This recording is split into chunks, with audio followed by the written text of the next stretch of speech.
Hey, everybody, welcome to the podcast today. I am just thrilled to introduce you to a longtime acquaintance and a renewed friendship in Carrie Williams. Carrie is heading up Leadership Network, and it's probably Leadership Network like 3.0. Maybe it's 4.0, I don't know, but it's a new iteration of what Leadership Network's done. If you've been in our family for any length of time, you know Leadership Network was very much a part of what we've done over the years, whether it's helping them get salary surveys out or helping teach where we can, or being on the advisory board for a while.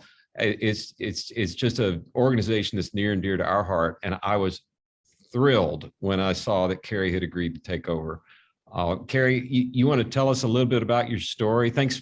First of all, thanks for joining us, but would love to hear your journey from how you ended up to starting in ministry to where you are now. I know people would love to get to know you. Yeah, thanks so much. Well, first, thanks for having me. I absolutely love what you guys do. And as you're going to hear in part of my history, have had the pleasure of having our staff reinforced in some church environments because of the work that you guys do. And so appreciate it. And so, yeah, I'm Carrie, and I've been in ministry for over 25 years, and that's included being on multiple church staffs and different ministry positions, leadership positions. Was a missionary at one point in my life, worked at a missions organization, recruiting and training long-term missionaries in different parts of the world. And so about 10 or 12 years ago, found myself with a ragtag group of friends running a service called 1122 that we eventually determined needed to launch into its own church. Our senior pastor came to us one day and said, I think it's time. And so myself and about 5 others, including our lead pastor, Joby Martin, set out to launch the Church of 1122, which is where our paths crossed. I think our very first big kind of hire that we did for a leadership position outside of the scope of the people that we were already in relationship with was through you guys. And so you sent us some candidates and we hired one of them, and it was great experience. And so helped launch the Church of 1122 as part of the core leadership team there. And then from there, launched an organization called the Truth Republic, where we equipped and empowered women to fulfill their calling.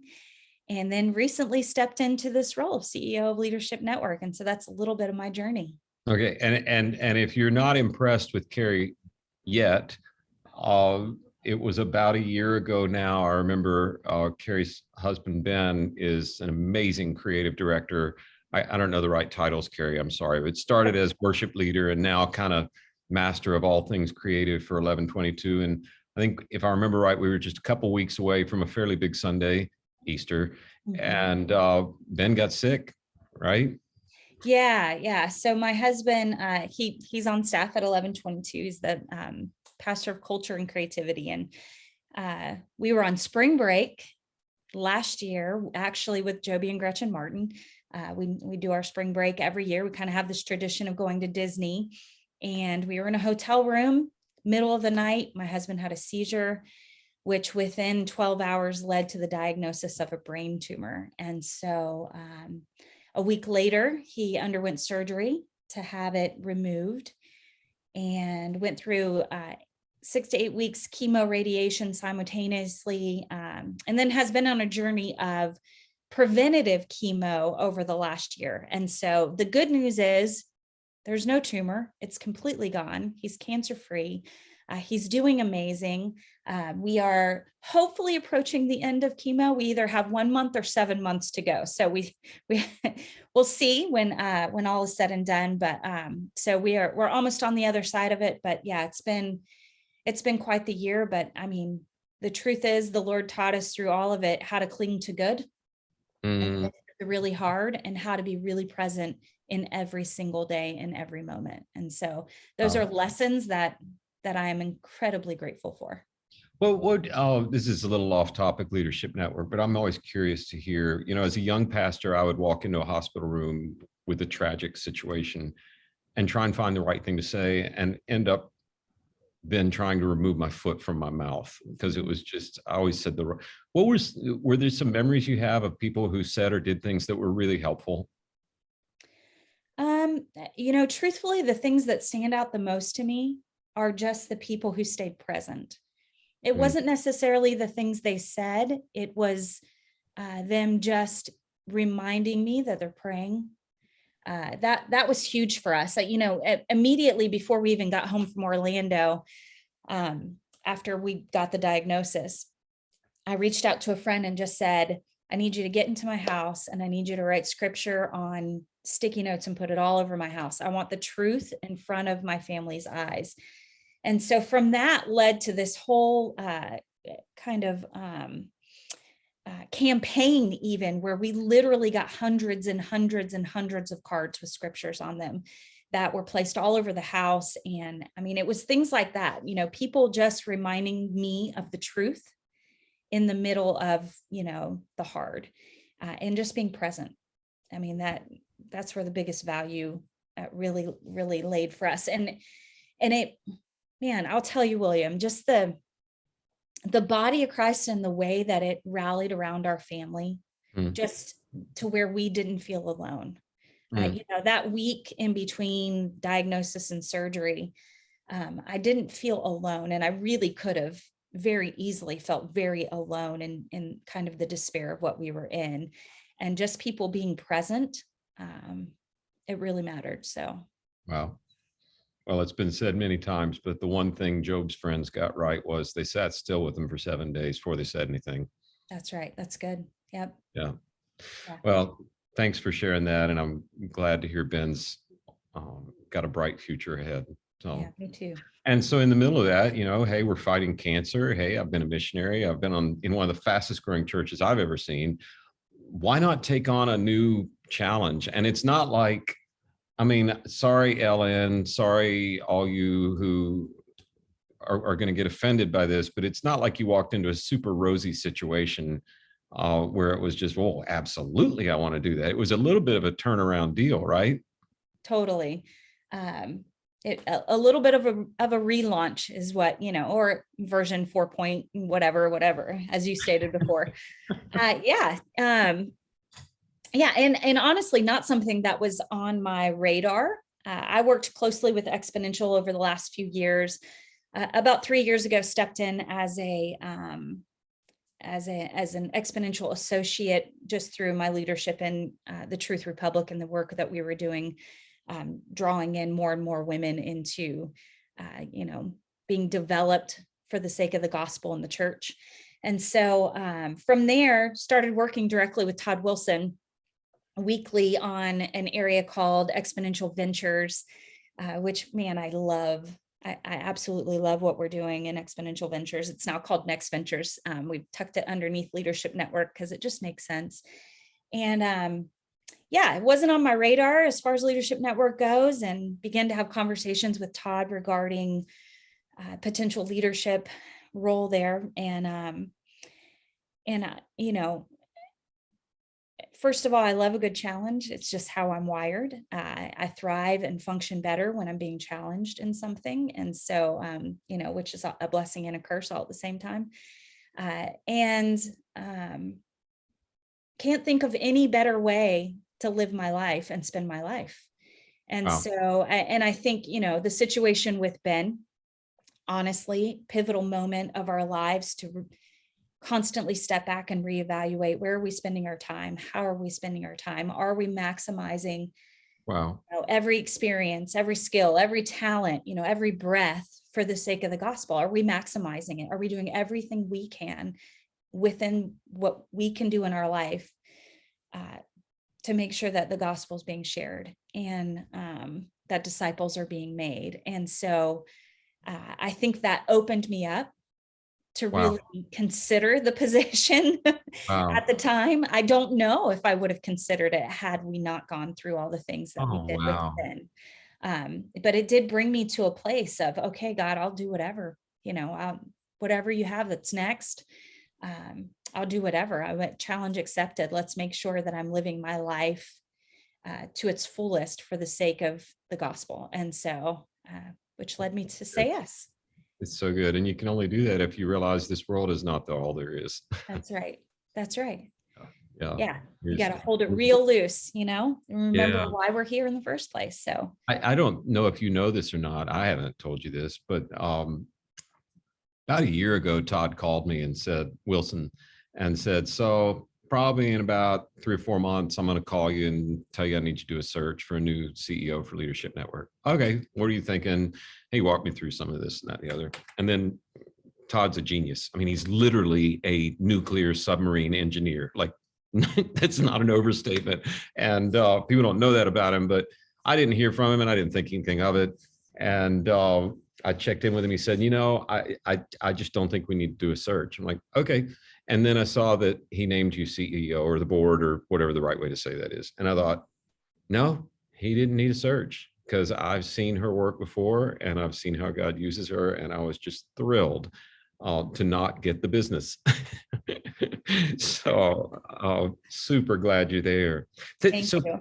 Paint a picture for me of where things are headed now. I mean, maybe people might not even know Leadership Network. It's been a little bit of hibernation for a few years, and then we've had this thing called 2020 that we've all been living through. But some of us may remember Leadership Network was the consummate aggregator. Like it would get groups of Joby Martins together when they're young pastors growing too fast and not knowing what they're doing, and get some Yodas around the new Jedis and kind of teach them, right?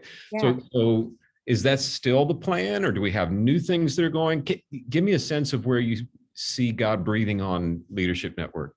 Yeah, good question. So yes, it's still the plan. And yes, we still, are partnering with the Yodas to invest in the Jedis, right? Now, in this example, Joby's now the Yoda, right? And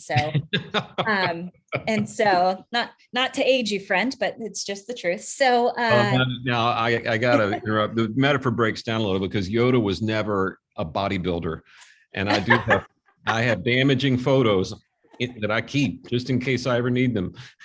Listen, my husband is putting together a calendar for Joby, one of his big birthdays, let's just say that, of some of the most amazing photos of his lifetime, some of which we've taken ourselves, but anyway. Sorry, so, trail over. So yes, the plan is, over the last 6 months, as I've engaged in conversation with folks who have been impacted by Leadership Network, the number one thing that I hear over and over again is the connections that were made in the small room environments. And I love it. I mean, from friendships that were birthed, networks that were formed, wisdom that was granted, advice that was received, next steps that were walked out, all of it took place in these small group type environments, a lot like what you just mentioned, William. And so it would be completely foolish of us to not continue to build those kind of environments where peer-to-peers can sit down together, learn from one another, but have a leading practitioner in the room kind of walking them through, here's what's next, here's what you don't know, here's what you should know. And so we'll continue with that. This year, to kick us off, though, we started in a little bit different type of direction that really is an overflow from Ventures, the program that we started a couple years ago.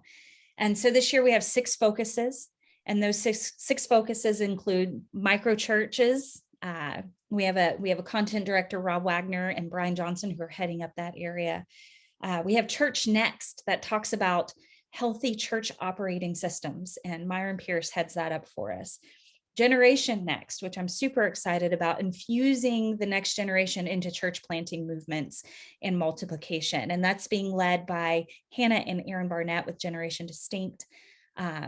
We have Meta Church.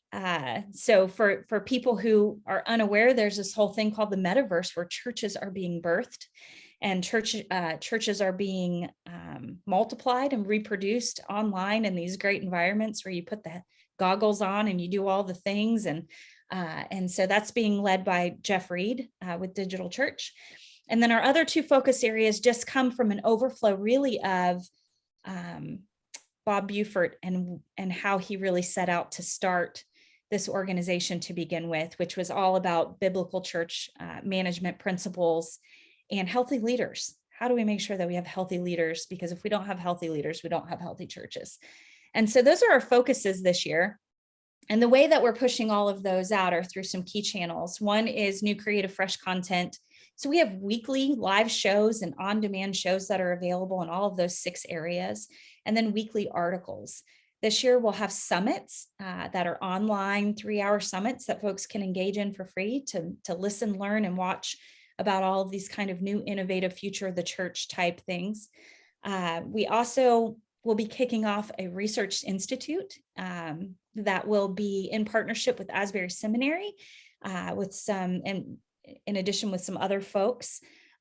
We'll have Next Ventures that will continue on this year. We have multiple partners. We do a Shark Tank style event where we identify projects that are really kind of out of the box, blazing new trails. That's really where we learned about the metaverse stuff and even some of the micro church movements that are taking place. And so we'll do our Shark Tank type style event within Ventures, and we have full partnerships within that. And so that's kind of the range of what we're doing over the course of this year. And I couldn't be more thrilled about it.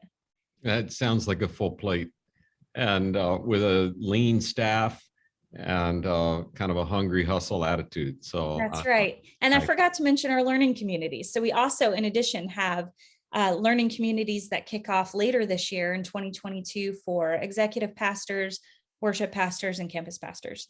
Yeah, I think I'll be at the executive pastor one. I think we're hosting some meals and just kind of being available. My former colleague, Tim Stevens, who's now exec pastor at Willow Creek, is running those. So it's a kind of a great lineup. That's a pretty limited attendance thing though. Are those all sold out, or? They're not sold out yet, but like you said, space is limited. And so, yeah. Well, you keep that small room. That's right. Yep. Totally on purpose. That's right. Kind of Andy had the people learn in circles, not in rows. And it's kind of the same. I actually a recipient of it. We haven't talked about this, but when I was a pastor, I was called to be the senior pastor at First Presbyterian Houston, which is the oldest church in the city. It's actually older than Houston. It's where Sam Houston went to church. So if you know Texas, it means we've been reaching lost people for a long, long time. Wow. He was a character.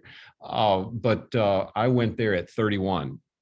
Okay. And I didn't know anything. And if it weren't for the circles of Leadership Network, where I got around a lot of the guys that are my age that were just starting out. I remember meeting Grishel. I remember meeting Perry Noble. I remember meeting it was an amazing it was just an amazing aggregation of leaders. So if you are needing to be around some people because you're in over your head, sounds like Leadership Network's going to continue that tradition. Is that right? Yeah, that's right. That's right. There's so much value in it. I mean, Joby Martin, who is my pastor, will attest to the same thing, William. I mean, he was in a learning community when we first launched the Church of 1122, and that's where he met a lot of the key leaders and friends, that he, does life and ministry alongside of now. And so, yeah, very valuable. How would people, is it still leadnet.org? This is how out of time. Okay, so leadnet.org, and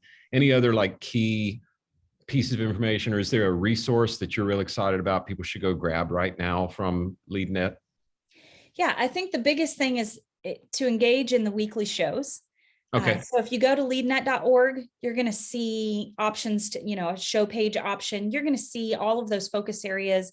They have pages that, where you can engage in the shows and the articles.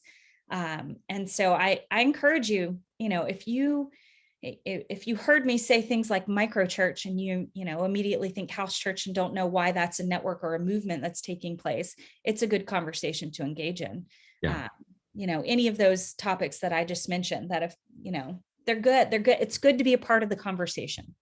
Well, Bob Buford launched this thing to say, let's focus on large churches and how do we get them to grow. And he was right on the front end of the mega church movement.